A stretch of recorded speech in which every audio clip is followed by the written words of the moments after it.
में प्रवेश कर रहे हैं। हरे कृष्ण। ओम नमो भगवते वासुदेवाय। ओम नमो भगवते वासुदेवाय। ओम नमो भगवते वासुदेवाय। नारायणं नमस्कृत्य नरं चैव नरोत्तमं देवीं सरस्वतीं व्यासं ततो जयमुदीरयेत्। नष्टप्रायेषु भद्रेषु नित्यं भागवत सेवया भगवति उत्तमश्लोके भक्तिर्भवति नैष्टिकी। कृष्णाय वासुदेवाय देवकी नंदनाय च नंदगोपकुमाराय गोविंदाय नमो नमः। हरे कृष्णा कृष्णा कृष्णा हरे हरे, हरे राम राम राम हरे हरे। ओम अज्ञानतिमिरन्धस्य ज्ञानाञ्जनशलाकया चक्षुरुन्मीलितं तस्मै श्रीगुरुवे नमः। नमामि विष्णुपदाय कृष्णपृष्ठाय भूतले श्रीमते भक्तिवेदांत स्वामी नाम्ने नमस्ते सरस्वती देवे गौरवाणी प्रचारिणे निर्विशेष शून्यवादी पाश्चात्य देश तारिणे। जय श्री कृष्ण चैतन्य प्रभु नित्यानंद श्री अद्वैत गदाधर श्रीवासदि गौर भक्त वृंद। हरे कृष्णा कृष्ण कृष्ण हरे हरे, हरे राम राम हरे हरे कृष्णा। तो हम सब ने कल अन्य अवतारों को देखा, जैसे वामन देव को देखा, धन्वंतरी को देखा, मोहिनी मूर्ति को देखा, भगवान के कुर्म अवतार को देखा। आज हम सब अगले कुछ अवतारों का वर्णन जो दिया है वो करेंगे। एक्चुअली इसमें ज्यादा डिटेल नहीं है, ये वाले वर्सेस में केवल लिस्ट ऑफ इनकारनेशन है। इनके सारे डिटेल्स अगले अगले चैप्टर्स में है। जैसे आज अभी जो हम परशुराम पढ़ने वाले हैं वो 9वें स्कंद के 15वें और 16वें अध्याय में आते हैं। तो लेकिन हम लोग ट्राई करेंगे उसका संक्षिप्त में भी पढ़ें और फिर आगे और डिटेल पढ़ेंगे। तो आप भी खोल सकते हैं कैंटो 1 चैप्टर 3 वर्स 20। आप में से जो नए हैं ना, जिनको नहीं पता है, वो गूगल पे जाके vedabase.io vedabase.io करके सर्च करेंगे और उसमें श्रीमद् भागवतम पे क्लिक करिएगा। और श्रीमद् भागवतम पे क्लिक करने के बाद आपको कैंटो आएगा, तो कैंटो 1 क्लिक करिए, उसमें चैप्टर 3 क्लिक करिए और उसमें 20 नंबर का श्लोक क्लिक करिए, तो आपको श्लोक, ट्रांसलेशन और परपोर्ट सब आ जाता है। अवतारे षोडशमे पश्यन् ब्रह्मद्रुहो नृपां त्रिसप्तकृत्वः कुपितो निक्षत्रम् निक्षत्राम् अकरोन्महिम्। In the 16th incarnation of the Godhead, the Lord as Bhrigupati annihilated the administrative class, Kshatriyas, 21 times, being angry with them because of their rebellion against the Brahmanas, the intelligent class. तो यहाँ पे भृगुपति केशवद्रीता भृगुपति रूपा जय जगदीश हरे, जय जगदीश हरे, जय जगदीश हरे। तो ये बहुत अच्छा जयदेव गोस्वामी ने दशावतार स्तोत्र लिखा हुआ है, तो इसको आप लोग सुन सकते हैं। ये जगन्नाथ मंदिर में भी हस्तलिखित है, मतलब जो अंदर पत्थरों में लिखा हुआ है। तो जयदेव गोस्वामी अवतार का लिखा, तो भृगुपति रूपा, परशुराम जी के बारे में जब बात आता है तो यहाँ उनको भृगुपति रूप कहा जाता है। तो इनका जो पास टाइम है, वैसे आप डिटेल में पढ़ना चाहे तो 9वें स्कंद के 15वें और 16वें अध्याय में आ सकता है, आप पढ़ सकते हैं। उसको संक्षिप्त में हम बताने का प्रयास करेंगे। तो कार्तवीर अर्जुन नाम का एक राजा था, और ये कार्तवीर अर्जुन जो है ये अ, एक बार जमदाग्नि के पास गया। जमदाग्नि जो है परशुराम जी के पिताजी हैं। उनके माँ का नाम रेणुका है। वैसे हमारा ये जो कोंकण एरिया है इसमें पूरा बहुत सारे रेणुका का मंदिर है, परशुराम जी का मंदिर है। तो ये क्षेत्र भी जो है वो वही माना गया है। यहाँ जो कोली लोग होते हैं, कोली यानी जो मछली पकड़ते हैं, वो यहाँ महाराष्ट्र में एकवीरा आई का पूजा करते हैं। एक वीराई वो रेणुका माता ही है। एक वीराई तू डोंगरावरी नजर आए तुझी कोल्यावरी। हाँ, हे एकवीरा माता, तू है पहाड़ पे और हम सब पे ध्यान दे रही है। ऐसा बहुत अच्छा गीत है, कोली गीत। तो ये जो कोंकण क्षेत्र है ना, परशुराम जी ने ही बनाया था, सागर से जमीन लिया था। तो मुंबई से लेके केरला तक ये परशुराम जी का है। ये बीजेपी कांग्रेस किसी का नहीं है, ये जो है परशुराम जी का क्षेत्र है। तो जमदाग्नि के आश्रम में जब गए कार्तवीर्य अर्जुन, तो उधर देखा कि कल्पतरु या कामधेनु गाय थी वहां। जो गौ माता जो मांगे वो दे दे, ऐसी गौ माता वहां थी। तो ये देख के कार्तवीर्य अर्जुन ने कहा कि मुझे ये गाय चाहिए। तो राजा था, तो जमदग्नि ने कहा नहीं नहीं, ये हम आपको नहीं दे सकते। तो वो जो कार्तवीर्य अर्जुन है वो गाय को चुरा के लेके जाता है। तो जब वो गाय को चुरा के लेके जाता है, तो ये चीज जमदग्नि को पता चलती, जमदग्नि गुस्सा होते हैं और परशुराम क्या करते हैं, सीधा जाके कार्तवीर्य अर्जुन को मार देते हैं। अभी देखिए डेमोक्रेसी में है ना, जो जो करंट सिस्टम है डेमोक्रेसी, इसमें किसी का नहीं चलता। न पुलिस का चलता है, न चोरों का चलता है, न शासक का चलता है, न प्रजा का चलता है। इसमें कहा है ये सबका है, लेकिन है किसी का नहीं। ये जो है, ये दिखता है ऐसे कि सबका चलता है यहाँ पे, लेकिन यहाँ किसी का चलता नहीं। ठीक है, ये हमको लगता है कि यहाँ सबका चलता है और एक आदमी का रूल चलता है, या किसी का नहीं चलता। हर एक को बहुत स्ट्रगल करना पड़ता है। प्राइम मिनिस्टर भी बन गए तो अगले 5 साल में हम बनेंगे नहीं बनेंगे इसकी चिंता करनी पड़ती है। जो ओपोजिशन है उसको अपनी चिंता करनी पड़ती है। जो प्रजा है उसको अपने अगले दिन के रोटी की चिंता करनी पड़ती है। तो democracy is the worst method of ruling a mob. तो लेकिन यहाँ मोनार्की था, तो इसलिए राजा जो था उसने सीधा बोला कि मुझे दे दो। लेकिन राजा जो है वो क्षत्रिय है, तो क्षत्रिय जो है वो ब्राह्मण के चरणों में रहेंगे। चरणों का मतलब नहीं कि गुलामी, लेकिन उनको विद्या ज्यादा है, उनको विजन ज्यादा रहता है। ब्राह्मण क्योंकि शास्त्र पढ़ते हैं, उन्हें ज्ञान ज्यादा होता है चीजों का, वो आगे आने वाले चीजों को पहले भाप सकते हैं। क्षत्रिय जो है वो तभी का चीज देखता है कि अभी क्या फेवरेबल है, लेकिन ब्राह्मण जो है वो श्रेयस देखता है, प्रेयस नहीं। जो क्षत्रिय है ये प्रेयस देखता है, प्रेयस यानी शॉर्ट टर्म बेनिफिट, श्रेयस यानी लॉन्ग टर्म बेनिफिट। जो ब्राह्मण वर्ग है ये हजारों हजारों साल आगे का सोच के कार्य करता है, समाज व्यवस्था उस हिसाब से रखता है। लेकिन जो क्षत्रिय है वो अभी क्षणिक जो समाज है उसको रखता है, और 1 या 2 जनरेशन आगे तक सोचता है, उससे आगे नहीं सोच ही नहीं पाएगा। तो इसलिए लॉन्ग टर्म काम करने के लिए ब्राह्मणों से ज्ञान लिया जाता था, और ब्राह्मण भी डिटैच्ड वे में देते थे। ये नहीं कि हमने एडवाइस दे दो कंसल्टेशन फीस, नहीं नहीं नहीं। ब्राह्मण अपने आप में संतुष्ट रहता था और राजा को एज अ सेवा वो ये चीज देता था। और ये क्षत्रियों का काम होता है कि एडमिनिस्ट्रेशन करना, ये नहीं कि जिसने आपको ज्ञान दिया उसी को आप क्या कहते हैं उसको तकलीफ देना चालू कर दो। तो वैसा नहीं होना चाहिए, उल्टा नहीं होना चाहिए। जिसने आपको मदद किया उसको उल्टा तकलीफ नहीं देना चाहिए। और यहाँ पे क्या हुआ, कार्तवीर्य अर्जुन अपने बाहुबल का प्रयोग करते हुए गाय को ले गए, लेकिन वे भूल गए कि जब ब्राह्मण क्षत्रिय का रोल ले लेगा तो तबाही हो जाएगी, तबाही। क्योंकि ब्राह्मण जो है जब वध करेगा तो वो आगे के 1000 सालों का विचार करके करेगा। इसलिए ब्राह्मण कभी शस्त्र नहीं उठाता था, लेकिन अगर उठा लिया तो वो इतने लोगों को मारता था और इतना सिस्टम सेट कर देता था कि अगले 1000 साल तक प्रॉब्लम ना हो। डिफरेंस है ना, क्षत्रिय जो है थोड़ा मार के अपना काम चला देगा, लेकिन जो ब्राह्मण है जब वो शस्त्र उठाएगा तो जब धनानंद के दरबार में चाणक्य को पकड़ा गया तो चाणक्य खुद बोलता है कि मुझ में सम्राट पैदा करने की क्षमता है। तुम्हारे जैसे सम्राटों की भिक्षा की मुझे जरूरत नहीं है। जो सम्राट को पैदा करने का हिम्मत रखते हो तुम क्या चीज हो। एक बार ये शायद स्टोरी पहले बताया था मैंने आपको। बिंदुसार जो थे, बिंदुसार ये चंद्रगुप्त के पुत्र थे। तो चंद्रगुप्त मौर्य जो है, महाराष्ट्र में भी देखो मोरे सरनेम आता है, मोरे मोरे, ये मोरे सब वहां से चंद्रगुप्त मौर्य के लाइन से।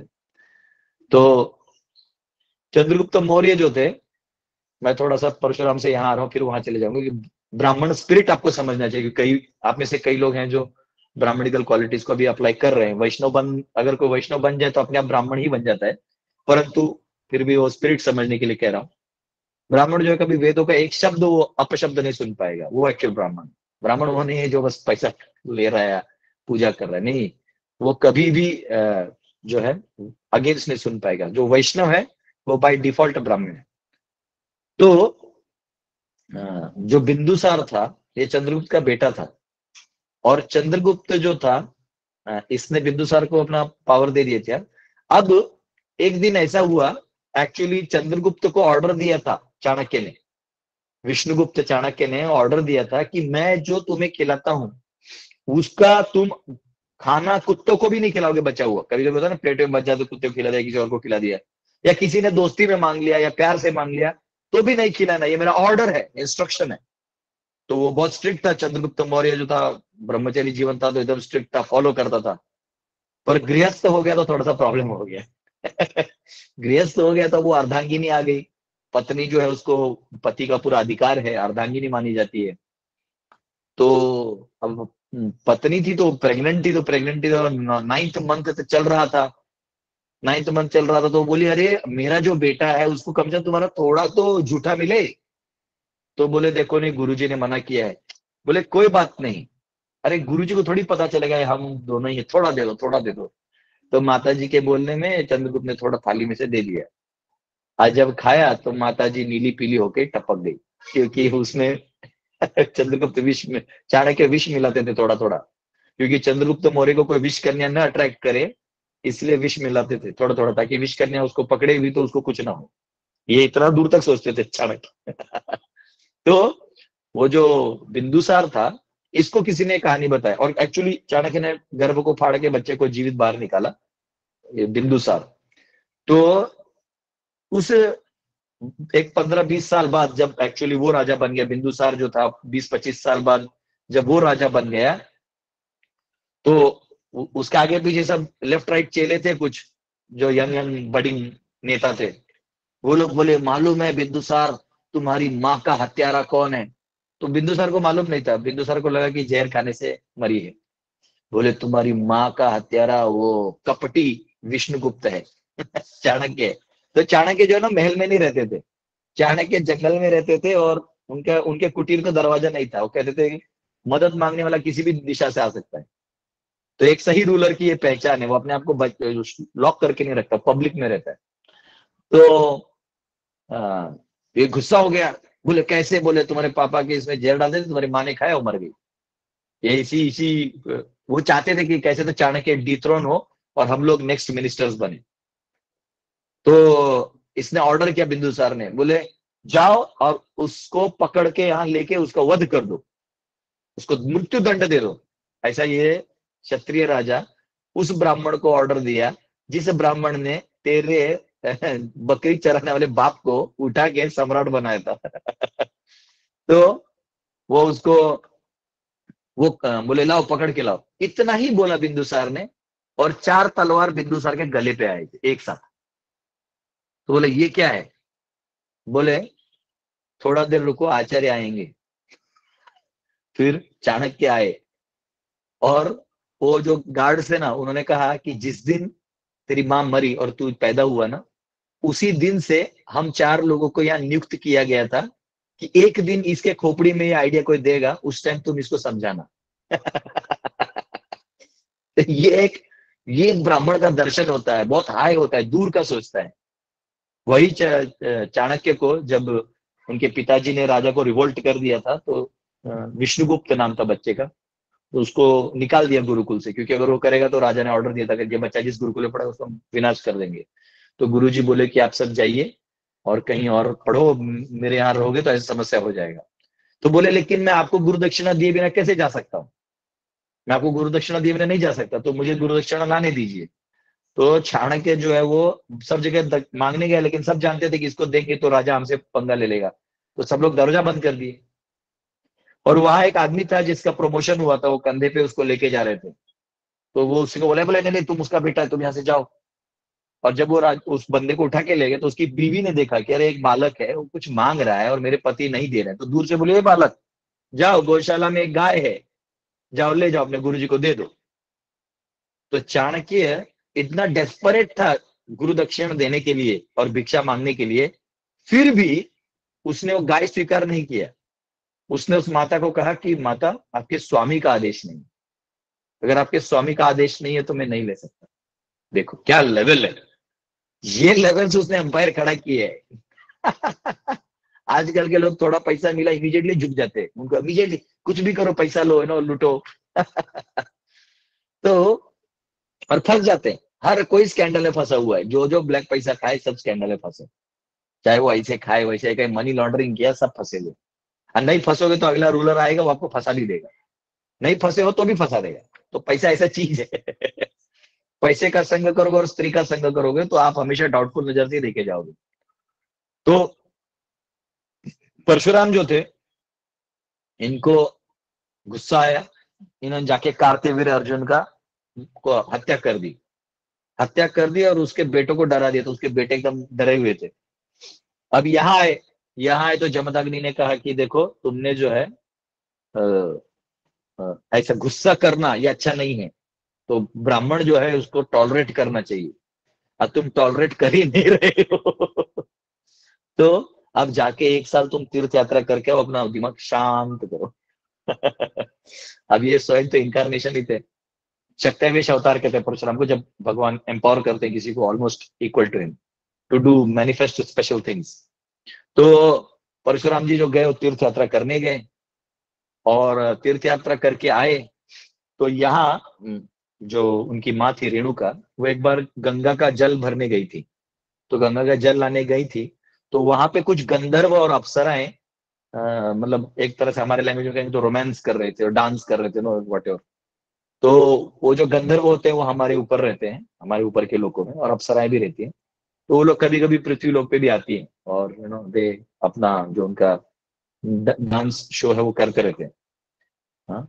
छत्रपति शिवाजी महाराज एक ही ऐसे राजा हैं जिन्होंने कभी अपने दरबार में किसी स्त्री को नाचने नहीं दिया, अन्यथा हर राजा जो है कुछ ना कुछ अ, करते हैं, लेकिन छत्रपति शिवाजी महाराज जो है वो कभी नहीं किए, इसलिए very special king on this planet earth. Prabhupada बोलते ही is the last kshatriya that the planet has witnessed.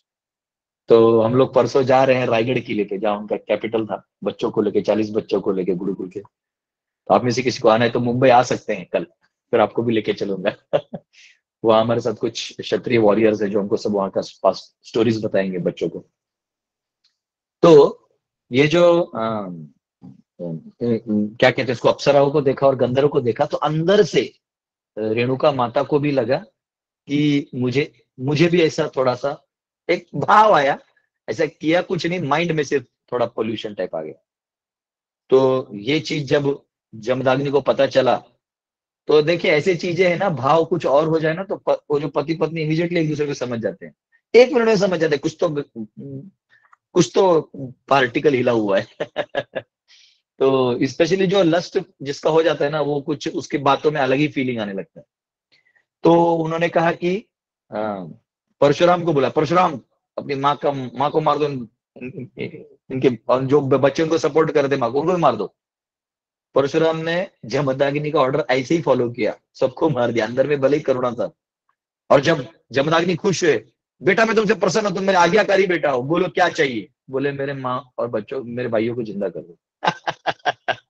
तो वापिस उनको जीवित कर दिया गया। तो वापिस जब जीवित कर दिया गया, तो Parshuram was very much lovable to all.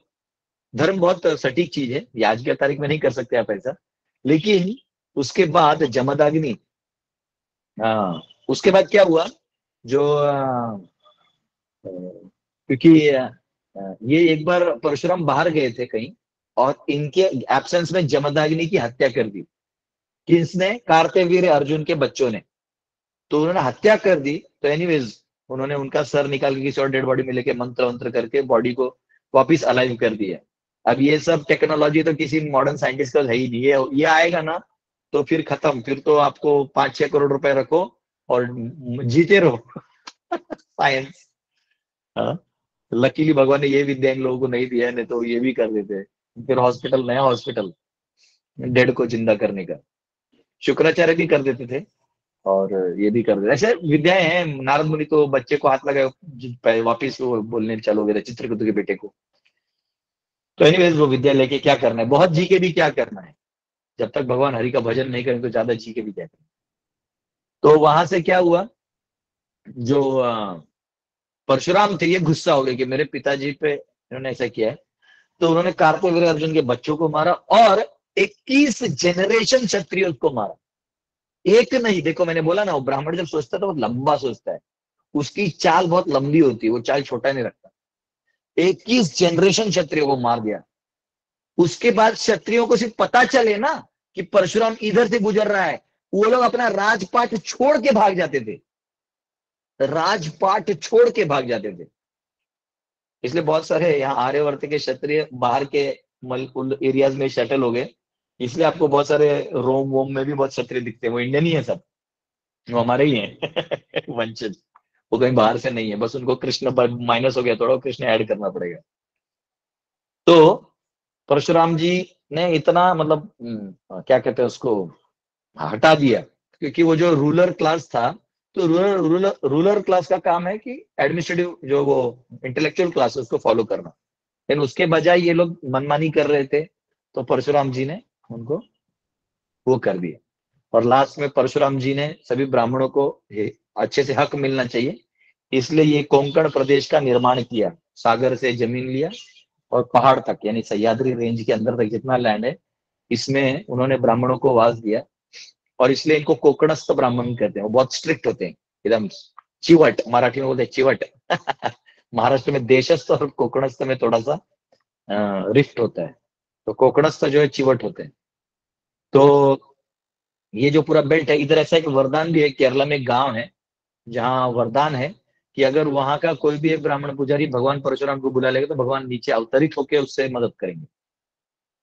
तो ये आज भी वो जगह है। तो यहाँ बहुत सारा परशुराम जी का मंदिर इधर भी है, और बहुत सारा आप देखेंगे वहाँ नॉर्थ में भी जो भूमिहार ब्राह्मण है, ये सब परशुराम के ही लीनिएज में आते हैं, इसलिए ये लोग भी बहुत फाइटर टाइप होते हैं, ब्राह्मण भी होते हैं और फाइटिंग स्पिरिट भी होता है। तो इस प्रकार भगवान परशुराम का जो है विस्तार हुआ 16वें अवतार के रूप में। अब हम 17वां देखते हैं। ततः सप्तदशे जातः सत्यवत्यां पराशरात् चक्रे वेदतरो शाखा दृष्ट्वा पुंसो अल्पमेधसः। Thereafter, in the 17th incarnation of Godhead, Sri Vyasadeva appeared in the womb of Satyavati through Parashara Muni, and he divided the one Veda into several branches and sub-branches, seeing that the people in general were less intelligent. तो यहाँ पे कहा गया है कि जो एक वेद था, उस एक वेद को, क्योंकि देखा कि अब जो कलयुग आ रहा है इसमें लोग समझ नहीं पाएंगे, और भगवान जो है ये वेद को कभी खंडित नहीं होने देते। मधु और कैटभ नाम के राक्षसों ने इन वेद को हराया था, तो वापिस भगवान ने उनको लाया। तो भगवान जो है ये वेदों का ज्ञान कभी लुप्त नहीं होने देते, क्योंकि मानव समाज बिना वेदों के ज्ञान का शून्य है, एकदम शून्य है। उसे कुछ नहीं समझ में आएगा कि आत्मा है, परमात्मा है, प्रकृति है, काल है, ईश्वर है, अनेक अवतार हैं, इनका संबंध है, ये सब ज्ञान मिलेगा कहां से?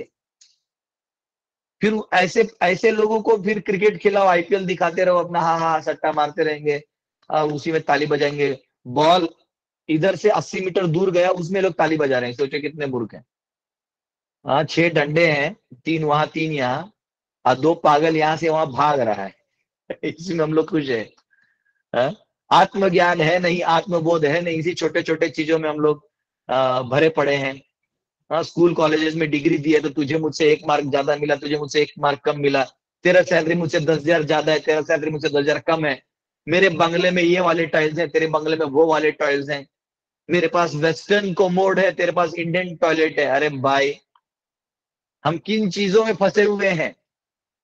आपको स्टोरी बताते ना, एक बार एक राजा था, उसको ब्रिटिशर्स ने कहा कि वो राजा से दोस्ती कर रहे थे, बोले कि हम लोग आपके यहाँ अच्छा ग्राउंड बनाएंगे, फुटबॉल ग्राउंड, पर यहाँ पे बहुत अच्छा मैच रखेंगे। तो राजा बोला करो, राजा को लगा एंटरटेनमेंट है, राजा ने पैसा भी दिया। और जब देखा कि ग्राउंड अच्छा हरा भरा है और 11-11 प्लेयर्स जो है एक बॉल को मार रहे हैं, तो उन्होंने बोला खेल रोको, एकदम खेल रोक दो ये वाला। बोले क्यों? अरे भाई एक बॉल के पीछे 22 लोग भाग रहे हैं, ऐसा क्यों कर रहे हो आप लोग? सबको एक एक बॉल दो, सब लोग बॉल मारेंगे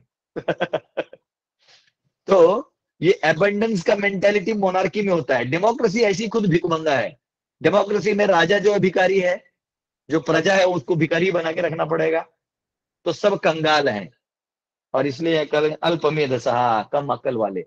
तो इन कम अकल वालों को ज्ञान देना है तो उनको लिखित रूप में देना पड़ेगा, नहीं तो वो उनको समझ में नहीं आएगा।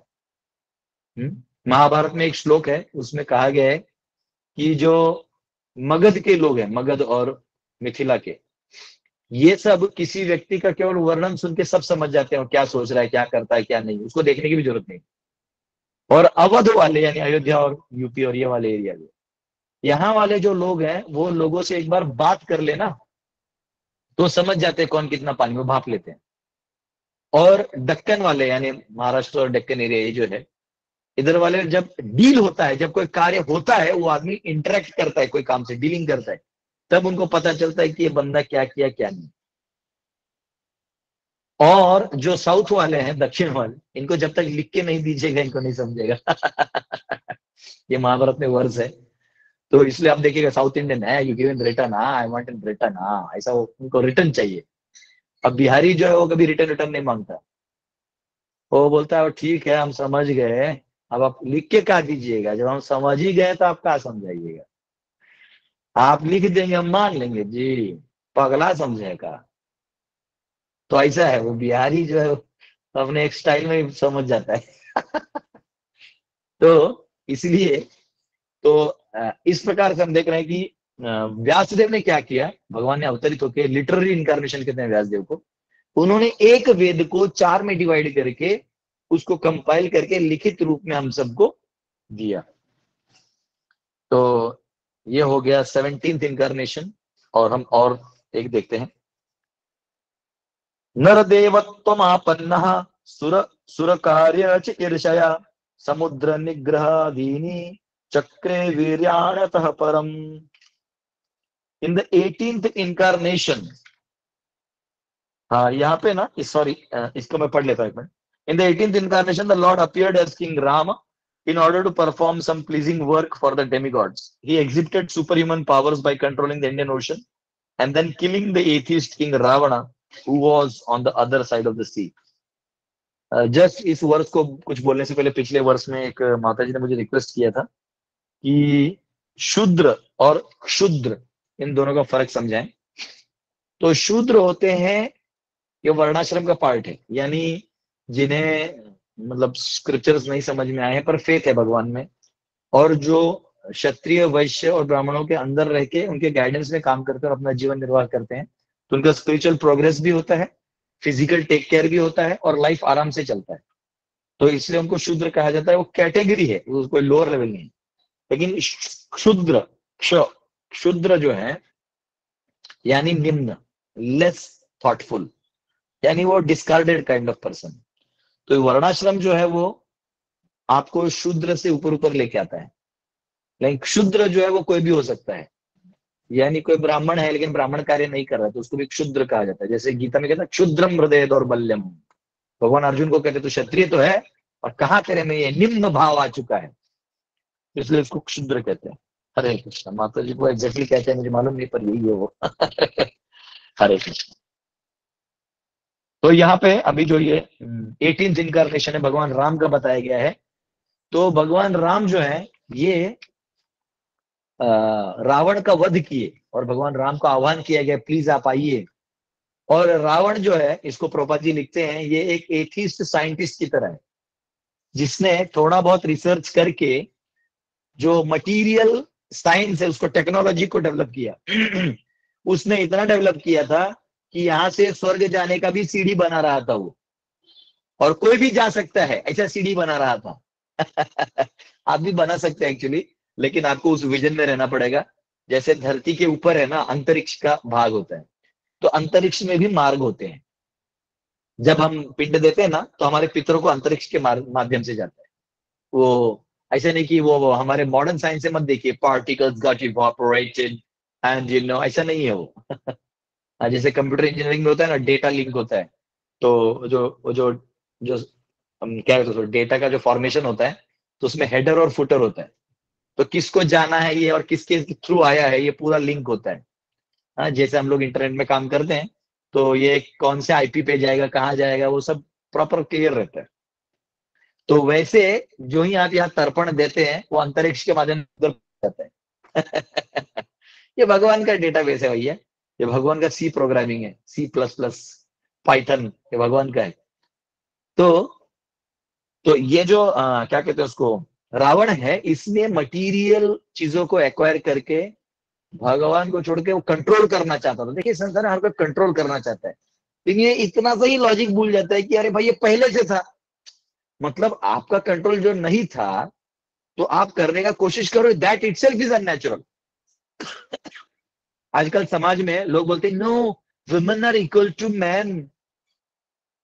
अब आप मुझे एक प्रूफ दीजिए स्टेटमेंट से कि women are equal to man. इस स्टेटमेंट से ही पता चलता है कि women are less than man. बताइए कैसे? आप लोग अनम्यूट करिए। और इस स्टेटमेंट से, जैसे आजकल के नारेबाजी करते हैं ना, women are equal, women are equal करके, बताइए। तो ये इस स्टेटमेंट से अब स्टेटमेंट बोल के ही वुमेन को छोटा बना देते हैं कि women is equal to man. हाँ, जब आप किसी चीज को बोलते हैं कि हम इक्वल हैं, तो या तो आप ऊपर से नीचे आ रहे हैं दया भाव से, जैसे कोई अमीर आदमी गरीबों के साथ बैठ के खा लेता है, जैसे प्रधानमंत्री कभी कभी वर्कर से खा लेते हैं, तो वो ऊपर से नीचे है, I am equal to you, वो दया हो गया। लेकिन हम नीचे से रोज रोज लड़ रहे हैं कि हम भी आपकी तरह वो करेंगे, हम भी आपकी तरह रहेंगे, तो आप एक्चुअली इनडायरेक्टली खुद ही प्रूव कर रहे हो कि आप इक्वल नहीं हो। जबकि शास्त्र जो है वो आपको माता के ऊपर रखे हुए हैं, मतलब बड़ा से बड़ा सन्यासी भी अपने माँ के सामने झुक जाता है। तो जहां सन्यासी झुक जाता है उस स्थान पे आपको रखा गया है। आप है जो अपने आप को एकदम नीचे समझ के अभी भी स्ट्रगल कर रहे हैं और मटीरियली आप आदमी के बराबर होना चाहते हैं, और बनने के चक्कर में फिर आदमी को जो टेंशन आता है वो आपको आने लगा है। आदमी को अगर जब टेंशन आता है तो पेट में गोला आता है आदमी को। माताओं को टेंशन नहीं आता था पहले, क्योंकि पति है, टेंशन ले ही रहे तो वो क्यों लेंगे। लेकिन अब जब आप नहीं, we are independent pro women, तो फिर आपको भी पेट में गोला आएगा। और फिर आपको पेट में गोला आएगा तो एक आता है, उसको एक डिसीज बोलते हैं। तो जो टेंशन लेते हैं ना उनको पेट में वो गोला आता है, उसका नाम ही भूल गया मैं, एक है डिसीज।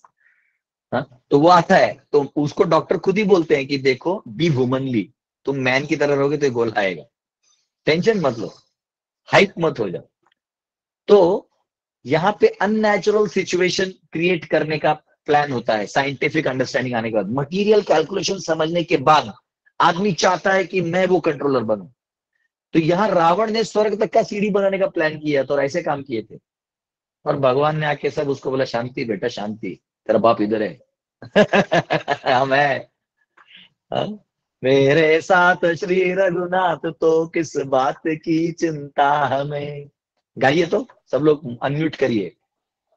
हमारे साथ साथ हमारे साथ श्री रघुनाथ तो किस बात की चिंता, शरण में रघुनाथ जब मात तो बात की चिंता, स्वामी को रही है तेरे हर बात की चिंता। हमारे साथ श्री रघुनाथ तो किस बात की चिंता। तो हमें किस बात की है चिंता। तो बहुत सुंदर है ये बहुत सुंदर भजन है। किसी आप में से किसी को आता तो एक दो दिन बाद आप लोग प्रैक्टिस करके आगे रिक्वेस्ट करेंगे तो आप हम लोग गा सकते हैं।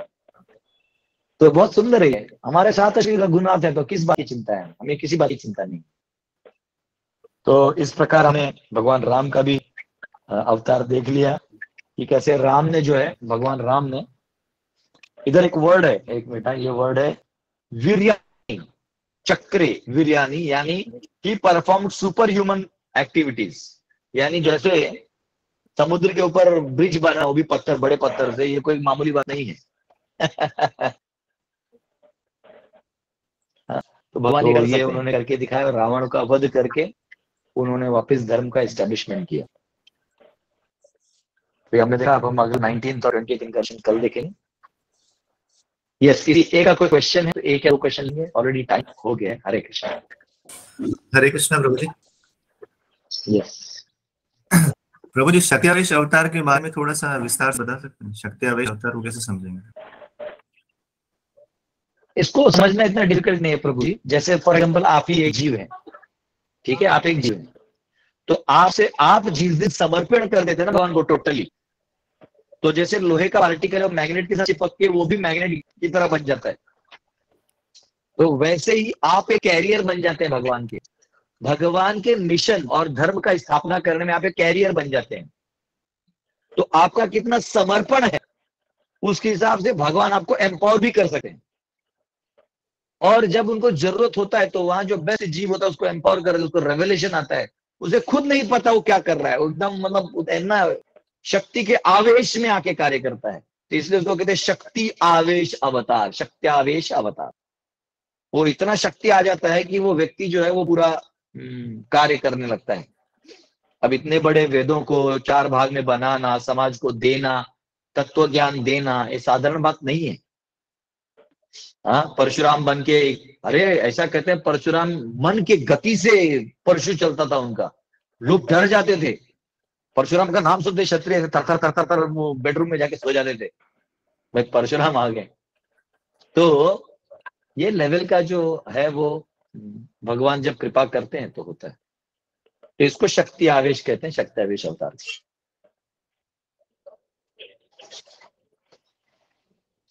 यस, और कोई क्वेश्चन? प्रभु जी, यस हरे कृष्ण प्रभु जी। यस प्रभु जी, मैं बुक डिस्ट्रीब्यूट कर रहा था न्यू ईयर पे, तो लोगों ने मतलब ये पूछा कि मुझे लॉर्ड शिवा के बारे में और शक्ति के बारे में पढ़ना है। तो प्रभु जी, इस कॉन में कोई ऐसी बुक होगी जिसमें मैं उनको कुछ हाँ, तो आप ये पढ़िए ना, जैसे शिव पुराण है वो पढ़िए। फिर आपको शक्ति के बारे में पढ़ना है तो आप वैसे भी वो देवी भागवत भी एक आता है, उसमें भी है शक्ति का विस्तार अलग अलग।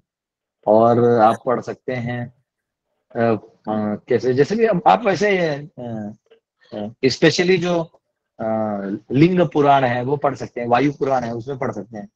तो इसमें आता है सारा शक्ति के सारे शक्तियों के बारे में आता है। आप खोलेंगे तो ना, खोलेंगे पिटारा एक के बाद एक मिलते रहेगा। खोलिए, पढ़िए, मिलेगा आपको, एक के ऊपर एक मिलेगा। और गूगल में टाइप कर दीजिए तो आपको सारे पुराणों का नाम आ जाएगा जहाँ शक्ति का, क्योंकि जो शक्ति के उपासक हैं ये उसी ग्रंथों को तो पढ़ते हैं, तो वो है उनमें सारे शक्तियां हैं, कैसे कैसे काम करते हैं, शिव जी कैसे काम करते हैं, सब दिया हुआ है। लेकिन कैसा होता है, जैसे हम लोग सोचते हैं ना मॉडर्न एजुकेशन में कि जैसे आज आपको कंप्यूटर इंजीनियरिंग पढ़ा जाएगा, सारा कंप्यूटर सब्जेक्ट होता है। लेकिन जो वेद है, पुराण है, इनमें ऐसा नहीं होता है। इनमें आपके मुक्ति का ज्ञान दिया होता है। उसमें आप देख सकते हैं कि शक्ति के पास क्या क्या है। वैसे कंपाइलेशन नहीं था कि अब सुनिए शक्ति की शक्तियां, ऐसा नहीं लिखा होता है। अब वो एक एक करके खोजना पड़ता है। ठीक है, आप पढ़िए, मिलेगा। आपने इच्छा कर लिया, भगवान प्रदान कर देंगे आपको, इच्छा पूरी कर देंगे। ठीक है, ओके प्रभु जी, थैंक यू।